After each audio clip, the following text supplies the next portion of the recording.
Winnipeg endures bitterly cold temperatures and ice crystals amid extreme cold warning.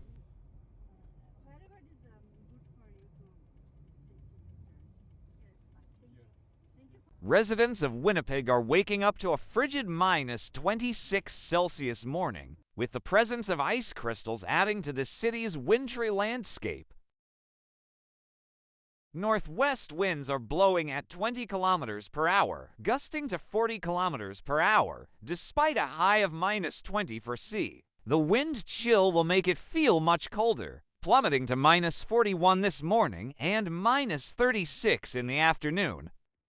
Health risks and safety measures. Extreme cold. This level of cold puts everyone at risk, especially without proper clothing and shelter.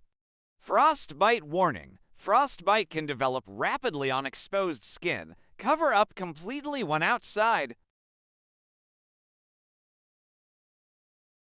Pet safety. If it's too cold for you to stay outside, it's also too cold for pets. Stay warm.